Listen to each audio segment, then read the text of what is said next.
Assalamualaikum warahmatullahi wabarakatuh. Perkenalkan, nama saya Novita Mardian, NPM 19065. Baiklah, di video kali ini saya akan menjelaskan video pembelajaran kreatif yang materinya yaitu kebijakan dividen. Yang pertama, pengertian kebijakan dividen. Kebijakan dividen menurut Agus Sartono, kebijakan dividen adalah keputusan apakah laba yang diperoleh perusahaan akan dibagikan kepada pemegang saham sebagai dividen atau akan ditahan dalam bentuk laba ditahan guna pembiayaan investasi di masa yang akan datang. Yang kedua yaitu faktor-faktor mempengaruhi kebijakan dividen. 1. Posisi likuiditas perusahaan. 2. Kebutuhan dana untuk membayar hutang. 3. Kemampuan untuk meminjam. 4. Pembatasan dalam perjanjian hutang. 5. Tingkat ekspansi aktiva.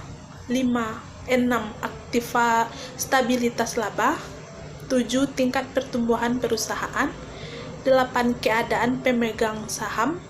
9. Pembatasan hukum. 10. Pengawasan terhadap perusahaan. Yang selanjutnya, teori-teori kebijakan dividen. Yang pertama, teori ketidakrelevanan dividen. Menyatakan bahwa dividen tidak relevan berdasarkan asumsi di bawah ini. 1. Pasar modal sempurna, di mana para investor mempunyai kesamaan informasi, tidak ada biaya transaksi, dan tidak ada pajak. Yang kedua, para investor bersifat rasional. Yang ketiga, semua peserta pasar bersifat price taker. Yang keempat yaitu ada unsur ketidakpastian bagi arus pendapatan masa datang dan para investor mempunyai informasi yang sama. Yang kelima, manajer dalam pengambilan keputusan mengenai produksi dan investasinya disesuaikan dengan informasi tersebut. Yang keenam, untuk memisahkan pengaruh dividen dan pengaruh leverage, maka semua perusahaan dianggap memiliki rasio sama. Yang kedua, teori bird in the hand. Teori ini dikemukakan oleh Myron Gordon tahun 1959 dan John Lindner tahun 1956,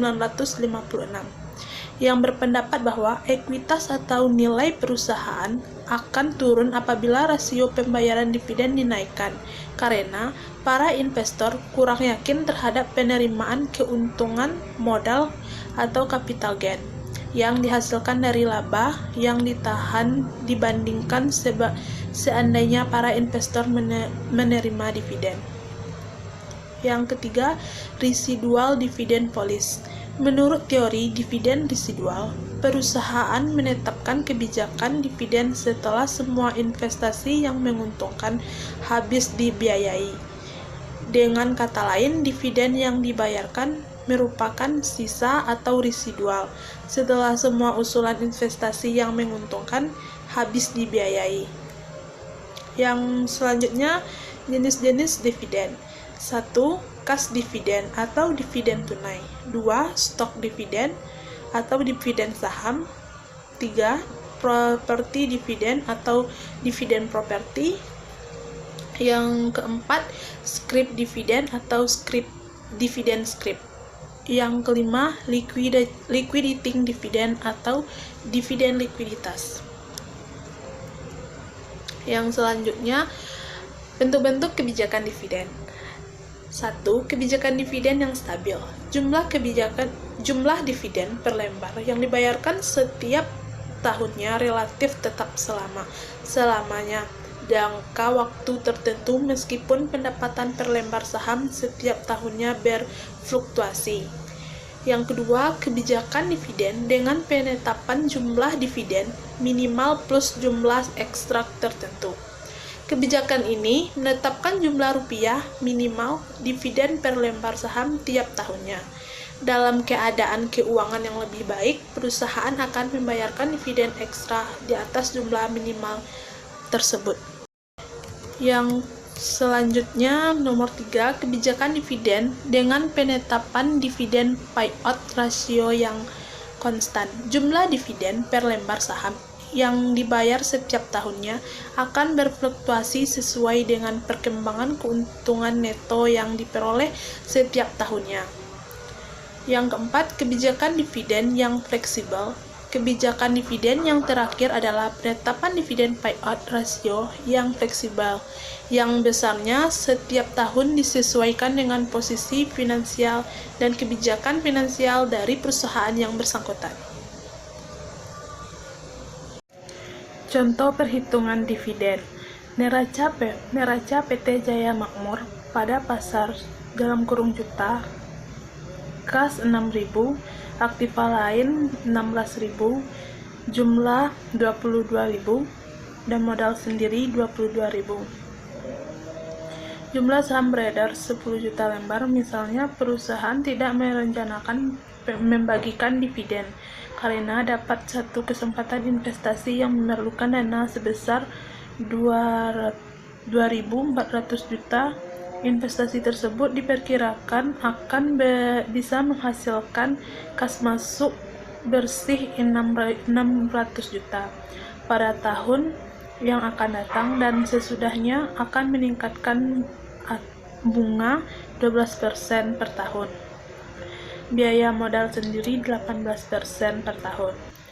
Hitunglah NPV investasi. NPV sama dengan C0 ditambah PV, di mana PV CI (kas masuk) per I tambah R. NPV sama dengan 2.400 ditambah 600 per 1 ditambah 0,12 sama dengan 2.400 ditambah 535,71.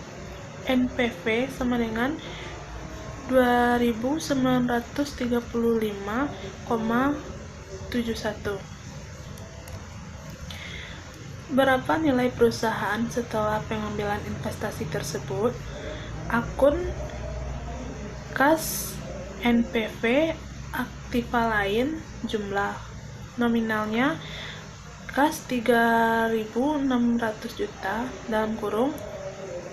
(6.000 dikurang 2.400), NPV 2.935,71, aktiva lain 16.000, jumlah 18.935,71.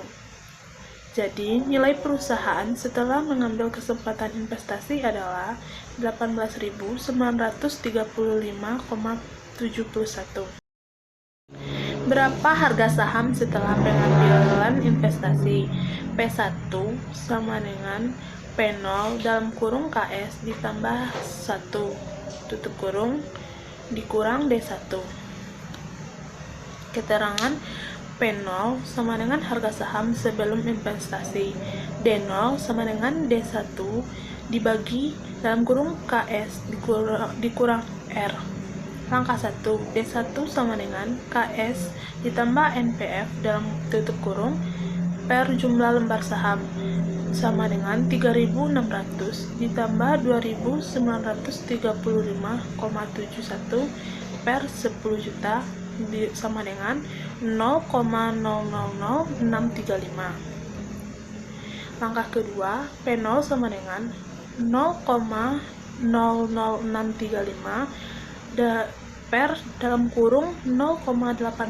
dikurang 0,12 sama dengan 0,01058. Langkah yang ketiga, P1 sama dengan P0 (KS) ditambah 1 tutup kurung dikurang D1 sama dengan 0,01058 (0,18 ditambah 1 sama dengan dikurang 0,000635 sama dengan 1,118494. Jadi, harga saham setelah investasi adalah 0,118494 juta per lembar saham atau 11.849,4 lembar. Hanya itu hasil presentasi saya kali ini. Kalau ada salah dan janggal, saya mohon maaf. Saya sudahi dengan Assalamualaikum warahmatullahi wabarakatuh.